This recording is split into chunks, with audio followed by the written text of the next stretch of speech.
Good evening from the UK. Good morning, I'm guessing, from San Francisco, California. Over there, Oakland, still morning with California. you. Oakland. Yes, Yep. yes. Good Okay. morning. Good morning. I'm delighted to be joined, and a little, I hope you don't mind me saying, intimidated, reading your biography with all your achievements and everything that you do. You're a busy man, by Dr. Nicholas Baham III. To talk about you and your writing. You have we'll talk about come on to genres in a little while.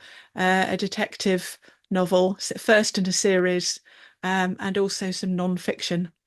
So, can you remember when you started really with your interest in writing, and the first thing you wrote for pleasure or otherwise? Yes, I was, first of all, thank you for having me. This is just a Very welcome. wonderful, really Very wonderful welcome. forum that you've put together. Um, I was 15 and I wrote a spy novel. It was called In the Eye of the Storm, Okay. and I still have it. I hand wrote this spy novel. Wow. And I had this sort of a bizarre thing, but I was responsible for sending out all these flyers for a dance that was being held at a park and rec center. And I had a big bunch of these flyers. They were all blank on the back. And I thought, well, I want to write a novel. So I started, I put How a did whole I know you were going to say that? As soon as you said flyers, I thought they're all blank on the back. Yeah, we look for everything, don't we? Cereal We do. I boxes. mean, Yeah, why not? yeah. But my thinking at the time was, I don't know if this is going to be any good, so let's not waste any good paper that I'm going to need for school. I mean, it's just Yeah. sort of the thrifty approach to writing, right? Okay. And I wrote a rather fantastic novel called In the Eye of the Storm. It it featured an African American spy. And the reason why I was interested in doing this is because I was a huge fan of certain genres, spy, mystery, and science fiction. Probably leaned more heavily towards mystery and spy than science fiction, but I was into all of those. And I Mhm. was always looking for myself or people like me in these. And I remember the first time that I saw the film version of the Ipcris files with Michael Caine, and there was an African American spy in the film. Mhm. And I thought, well, who's this guy? I want to what's his name? Let's spend a little bit more time with him. And so I started thinking about what his backstory would be. Now, interestingly enough, that story that I just told you is in my first novel, The People's Detective. It crops up as a childhood memory for my detective. The whole principle is write what you know, right? And I Yeah, was trying to absolutely. convey and I was trying to convey a particular emotion around the character's remembrances of being with his father. And Mm. my father and so I was talking about my father and my remembrances of growing up with my father. Mm. So I wrote this spy novel. The most fantastic piece of it was that it it portrayed a underground railroad, a literal underground railroad, um, and I think I had this running somewhere through the American South. Someone has recently written such a novel, but I was thinking about Cecil Rhodes' project, colonial project, to run an underground railroad through Africa. I'd been Mm. exposed to that in a summer program that I was a part of at that time when I was 15. I was also fortunate at that time when I was writing it that I had a really good friend who writes under the name of Damian Hunter, who I think you've also Tim. interviewed. Yes, I do. Yeah. Damon. Yeah. Yep. Yeah, we grew up together, Hmm. found one another in this program at UC Berkeley. Mm. For high school students, you took classes during the summer, and we Mm. both had an interest in writing. So we both started writing and sharing one another's ideas. I Mm. still have that novel, that handwritten novel, in the very same binder when I was 15. But that was the first project. I drew Mm. my own cover. I had illustrations for it. I did little Mm. character drawings, Uh-huh. so that I could have a better sense of who I was describing. Mm. It was a blast. Wow. Did anybody turn up to the event? Because none of the leaflets were sent out.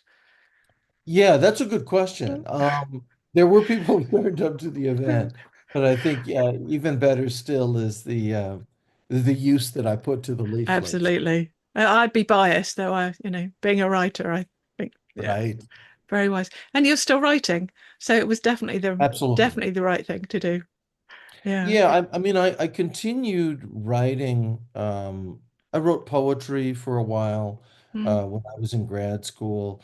I wrote bits and pieces of novels that I started and stopped. I had ideas for characters and plot lines that I started and I stopped. And mm, then, I got married and I began a career in academia. And mm, grad school and academia were about academic writing. I never lost a focus on wanting to write fiction. In fact, when I wrote my first academic book, which is called The Coltrane Church, it's about a church in San Francisco that exalts jazz musician John Coltrane as a saint. mm, Um, I read a lot of James Baldwin. I had met James Baldwin when I was in college. It was a really important experience. mm, And I read a lot of James Baldwin to get an understanding of how I could write the narratives of church experience in my dissertation and in the book. mm, So I always felt like what I was trying to do in anthropology still needed to be very literate and flowing and not just kind of obtuse and academic. mm, Uh, and then now finally, after, 24 years in academia, I've said, okay, I've got something. It's ready to be published. It's ready for a series. I know the direction I want to go in. mm. It's taken a while since I was 15, but Right. I'm here now. Yeah. Yeah. It's you mentioned earlier on about writing what you know. I was looking at the blurb for it earlier on. I've got it up on the screen here. So where does the karate come from? Are you or martial arts? I think it mentions martial arts. Yeah. Is that something is that something you do or That was something? something that I did for a while. I did karate as a kid, but as Mm, an adult, a number of years ago, I started studying Aikido.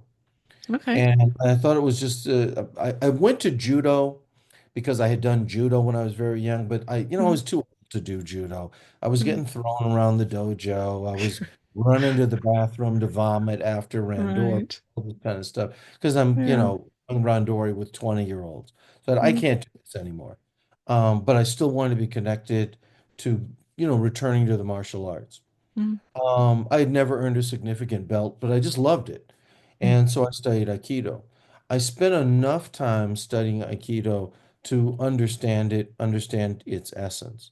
My sensei, unfortunately, passed away a few years mm, ago. I have not mm, returned since.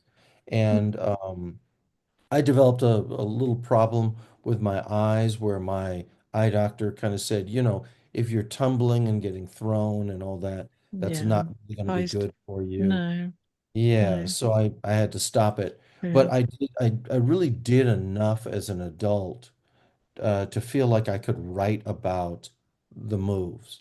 Mm, And I wanted Aikido in this book because initially the book, when I started, while the central topic is about missing and disappeared women of color off the streets of Oakland and mm, sex trafficking, it's also in part a meditation on masculinity, which includes women characters in the book who demonstrate some expression of female masculinity. This is something that I teach, by the way, in mm, ethnic studies.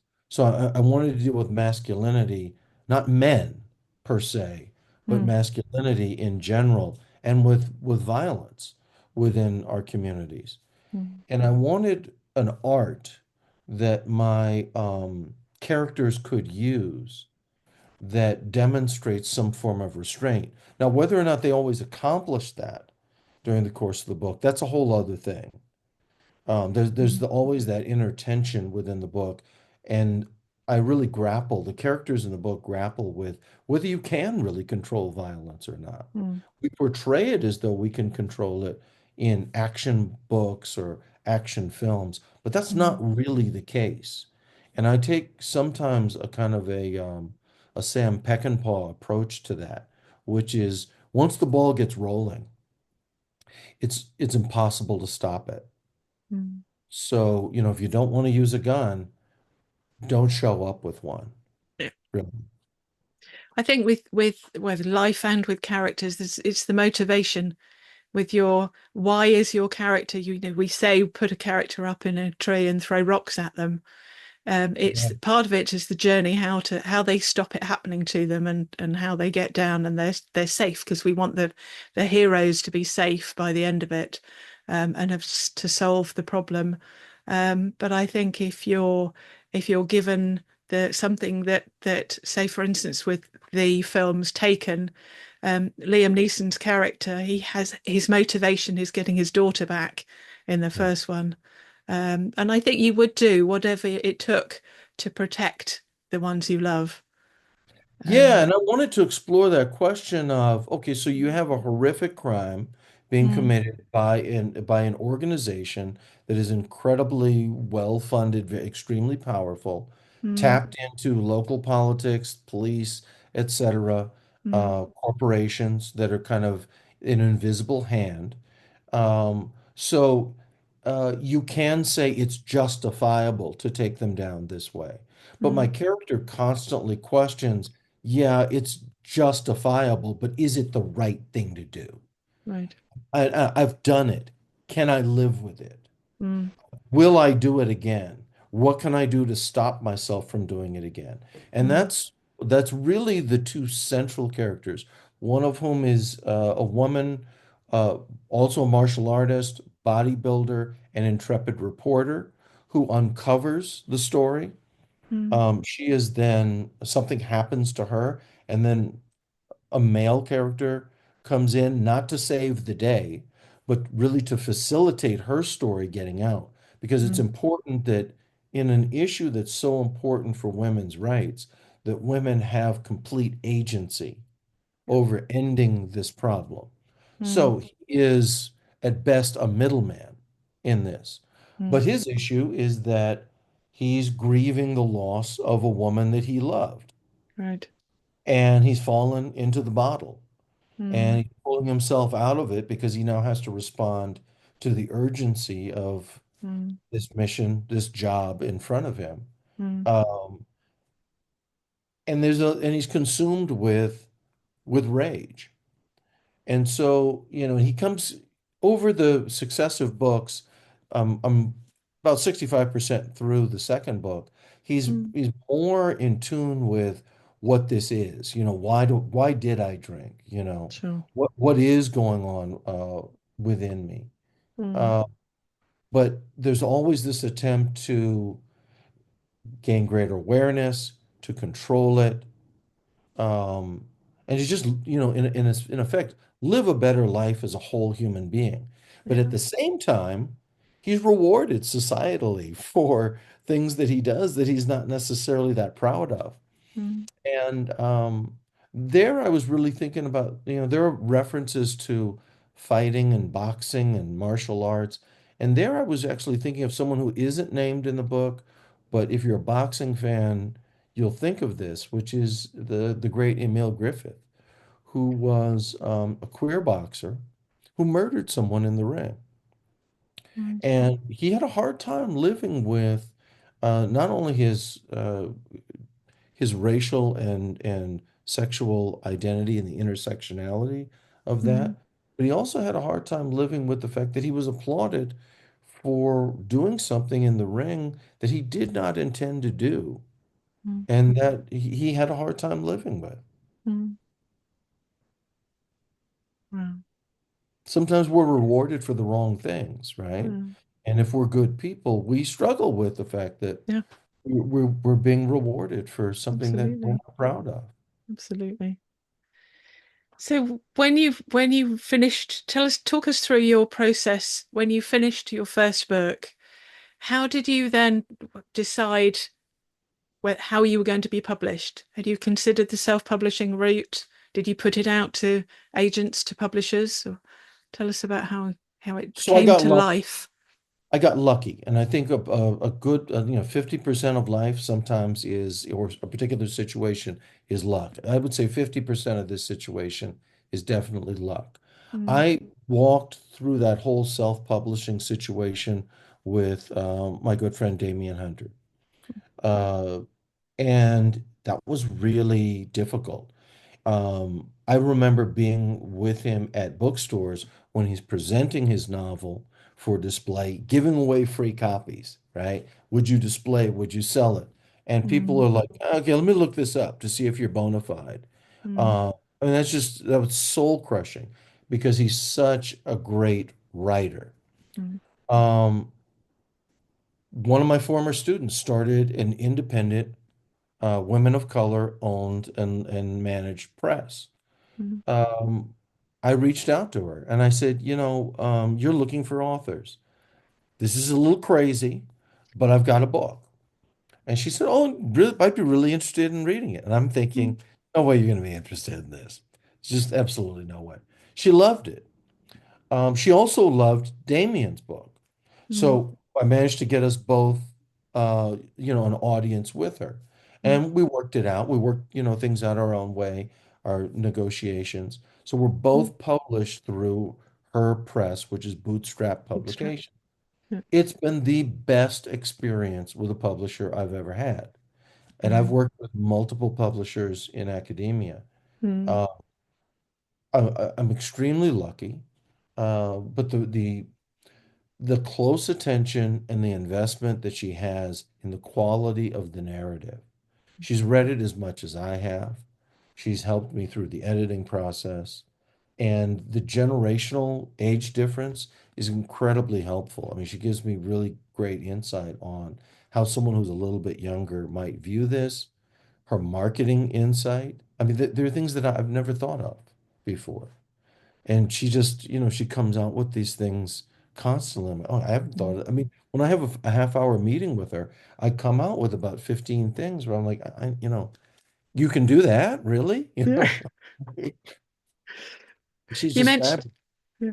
You mentioned the cover. Did you collaborate on that? Were you given a choice of because obviously if she's written the book, she would know commit when she commissions the cover, both of you would have a really good idea, a really strong idea of what you want the cover to look like. It's a fantastic cover. I've got it It's a up here great on the cover. screen. Brilliant It's a cover. great cover. And what you're Mm, seeing, yes, what you're seeing here is from the back page of the book. It's a great okay. cover. Mm, It's it perfectly captures the mood and spirit of the book.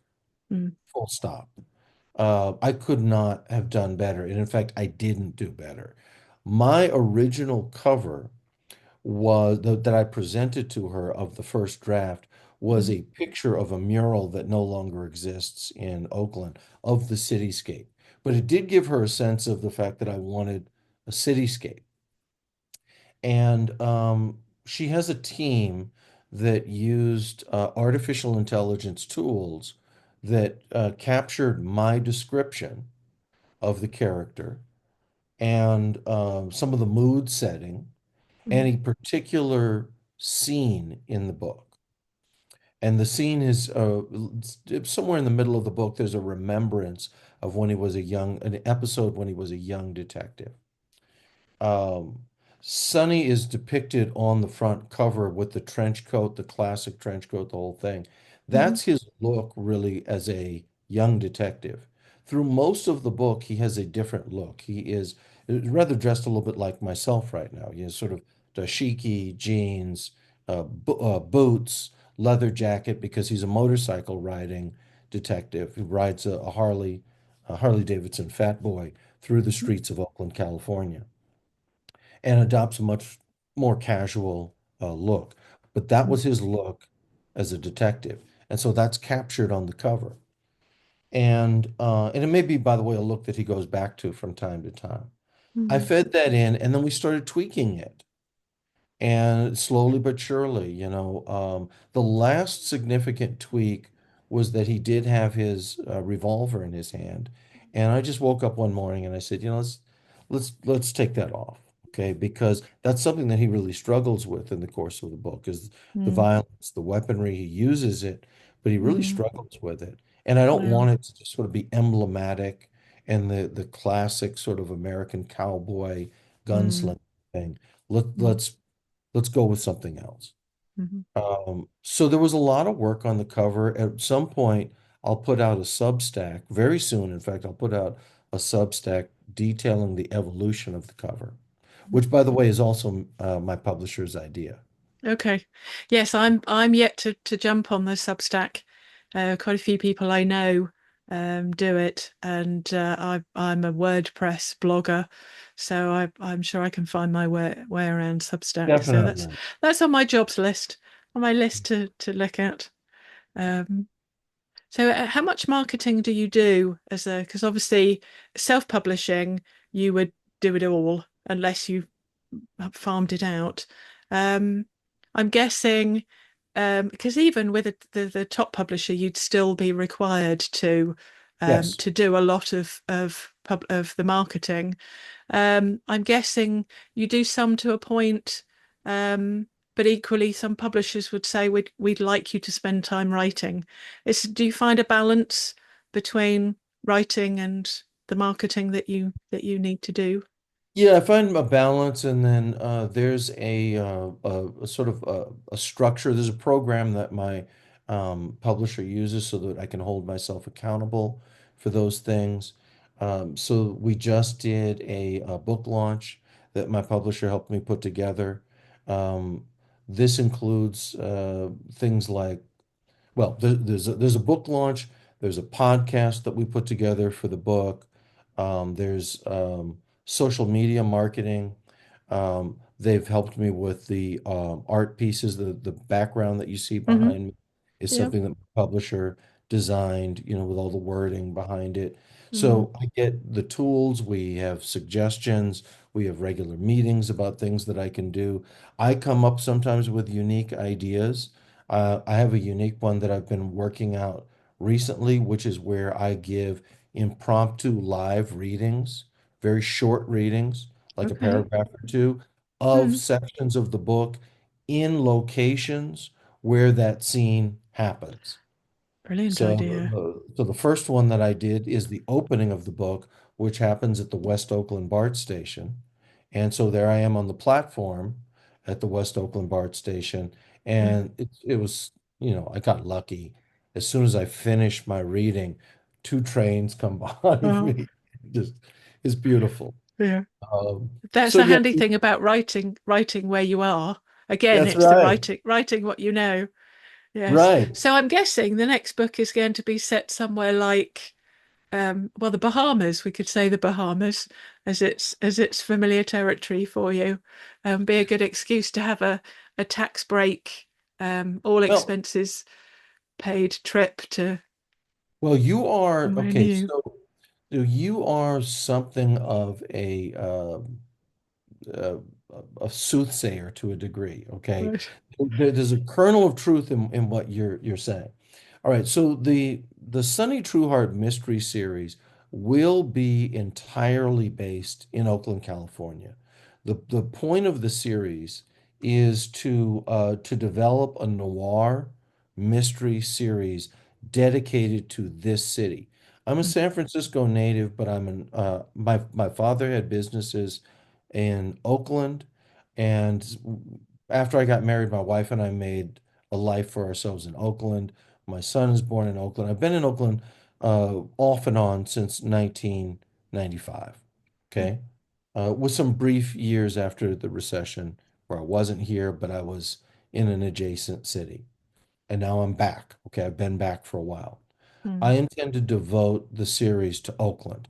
San Francisco has mystery series, Yes. obviously, Los Yeah. Angeles has a ton of them all the time. Mm, People think mm, that they're reinventing themselves, and no one does this for Oakland. Now, there mm, are Oakland noir writers, and there's a collection of Oakland noir. There's significant Oakland noir here, and Eddie Muller, who hosts Turner Classic Movies Noir Alley, is based in Oakland. Okay. Okay. I want to do something here that establishes a series for Oakland, and in particular, Black Oakland and communities of color in Oakland.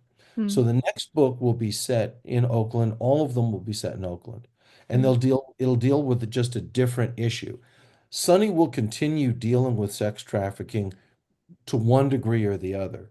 But the next book that I'm writing is going to be focused on the crisis of the unhoused and unreported murders of unhoused people mm, and the tension between corporate developers and unhoused encampments, as well as the movement for fair housing. mm, There is a movement of unhoused persons. Doesn't mm, get covered a lot in the news. mm, Then the book after that, the third book, will cover something that's happening right now. All of this is happening right now, by the way. All the things that I'm writing about are mm. present. In the second book, COVID, we're in the midst of COVID in the second book. The first book is right before COVID. Now we're in the Okay. midst of COVID. In the third book, I'll be dealing with the pushback against police reform and the attacks on progressive leadership and progressive policing and a progressive DA. Mm, And in this book, my the intrepid reporter, just a little preview for people who are maybe thinking about getting into this series. Um, the intrepid reporter of the People's Detective, her name is Aurora Jenkins. She really sets the table for the entire story. mm, She trains as a detective in book two with Sonny, and in book three, she takes a shot at running for mayor. And we're going to deal with the ugly of mayoral politics in Oakland, California. And there's a fourth book planned too, and tentatively, this is going to deal with a missing child. right. And a lot of the themes of the first three books will come together. Now, Mm, as for the Bahamas, there is a character in The People's Detective who is a friend of the central character, Sonny Trueheart. This character's name is Malika Koto, someone who grew up with Sonny and trained in the martial arts with Sonny. Malika Koto is actually a manifestation of the character I wrote when I was 15. It's literally him, but under a different name. And he, after book one, becomes a spy for the Royal Bahamian Defense Forces. So you're spot on. And I've been to wow. the Bahamas and I've done that research. Hmm. There's a Bahamian character in book one who is dealing with sex trafficking as a global phenomenon because I want you to understand how it's a global piece too. Sure. So there's a series that I've planned for him as Mm, well, mm, based out of the Bahamas. That's more of a kind of a James Bondian type of a thing. And we'll see if I get there. Okay. But I do have that planned as a second series. right. It's interesting that you say. I did notice on Amazon that the Sunny books are you've got one of four so far, and whether you were going to go any further than that. But I mean, Sunny's already. I don't like to say this as a 50 something, already of a certain age, and you said that the first book is before COVID, and then the second book is during, and then your timing. So obviously, I mean, he's already a former policeman, and then he's brought back. It must be difficult to plan too far ahead if you are aging a character who already starts off at a certain age. So Correct. it's interesting doing other things, and then also because they know each other, I guess he could appear then in your um, Bohemian books. Yeah, it definitely could. You know, that's an interesting question because so for example, I've had discussions with the writer Quay Quarte about this. Mm, And Quay has put together two series. with two different detectives, Darko Dawson and Emma Dijon. These are all based in Ghana, Mm. a place that I've also spent a significant amount of time. I spent 3 months once in Ghana, and I could tell you these books are. I read him because you while you write, you read other people, and I read him, and I read people like Attica Locke. You read your Mm. contemporaries because you go, okay, um, what am I not doing that they're doing, right? Because Okay. I want to do it as well as they're able to do it, right? Mm. Because I want the audience that they have. Mm. And Quay, I have a particular affinity for his work because he's doing what I'm trying to do, which is to really to tackle really difficult issues and to do them in a way that are very sensitive and elevate the humanity of the Mm. individuals that he's trying to write about. So Mm. right now I'm trying to elevate the humanity of unhoused persons, people we look through every day. Mm. Um, Missing the stories of missing and disappeared women of color or women who have been sex trafficked. Those are Mm. really difficult. I know someone who went through that experience. So Mm. I've had that conversation. And I had a conversation with someone who had been through that and is now an advocate of fighting against it on my Mm. podcast. So you want to be as sensitive as possible to these things. Mm. But to your earlier question, your character is going to age. But here's one interesting thing that Quay pointed out to me, and that is that your audience does get attached to your character. And this is the sort of thing that I think has probably happened with Bond, the Bond books, Mm. even post Fleming. And it certainly happened with Sir Arthur Conan Doyle and the Sherlock Holmes books. Your readers don't want your character to ever die No. or age. I remember watching the last Bond film, No Time to Die. And Mm. that was emotional, right? I mean, I watched Bond films with my dad as a kid, Mm. and those were great bonding experiences. Yes, they're completely sexist, misogynist. They're really problematic. There are Mm. racial elements that are really They were problematic for me. of their But time, they weren't they? They were looking back. I think yeah, we know, yeah. yeah. But then when Bond gets blown up by several missiles, you're like, well, geez, that's not supposed to happen. No. I'm waiting for the end credit scene where Bond, is in the water swimming away Yeah, from the like being wreckage. shot off the top of the train, and I can't remember whether it's Skyfall or one of those where Yeah, Miss Moneypenny shot him by accident. that was Mm. tough enough to deal with, Yeah, right? yeah, But in that one, I kind of knew, okay, that's not going to kill Bond. He's just going to be really pissed off, yeah, okay? yeah. Or what is it you say in England? It's Yeah, we say what's the pissed off. expression? It's funny. I have a British character in The People's Detective, Black Brit, and I spent a lot of time. I don't know. I would love to know from your audience whether I got any of these expressions right or whether I Okay. used too many of them in a sentence. But I looked for expressions that a Black Brit of a certain class background might use. And yeah, I had a lot of fun doing that, but I just hope that I've rendered it accurately. The research on Mm. that was really thorough, but you can't really be certain unless you do like No, three because months on the streets yeah, of London. there's it's all the Right. colloquialisms, Yeah. isn't it? And different areas of the UK. We've got so many different areas of the UK. We call different things. It's like this morning I took my uncle out for a coffee and a cake, and I fancied something savoury, and I ended up with some bacon in a roll. So being a southerner, I would just call it a roll.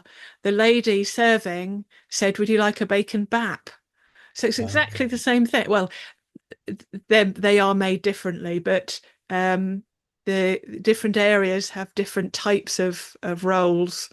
And so somebody else would call it a bun, but to me, a bun is a sweet piece Hmm. of pastry. So yes, but yes, we shall see part two.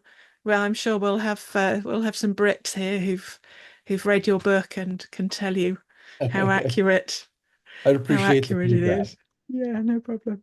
So you have we don't really have time now to dive into your non-fiction. I know one of your books is about podcasting. Do you have any other non-fiction on books planned? Anything else you'd like to? Yes. Yes, I have I teach in a comparative ethnic studies department. We're pioneering, pushing forward comparative ethnic studies.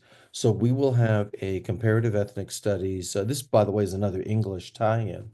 We have a Mm, comparative ethnic studies reader that's coming out, myself and several of the other members of my department, through Routledge Press. So okay. we have editors from London. Mm, Uh, and that's fun. Their Rutledge is fantastic. They're quite thorough. We've just gone through our second round of external reviewers. I really appreciate the thoroughness of Rutledge.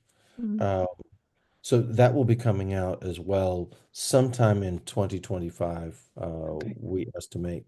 And then I'm also planning another book about which will be closely tied to some of the jazz studies things that I do about the acid jazz scene. And that also has some tie-ins with where you're at too, because variously, San Francisco and London and other parts of the world have been claimed as the birthplace of this phenomena that came out in the 1980s, known as Mm, acid jazz. So I'm going to be dealing with, hoping to put together a project right now, dealing with an oral history of it in San Francisco. okay, brilliant. Well, it's been an absolute pleasure chatting with you and learning all about your work over the years. Thank you so much, Thank and you. we'll see you again. Where we shall have more sunny in the new year. You It's been will. a pleasure. Thank you for It will. joining me. In fact, I'd love to share with your audience, if you're open to it, a segment Mhm. from the next book Sure. when we get to Yes. January. Okay. Absolutely. Yep. All No right. problem at all. Thank you. Thank you.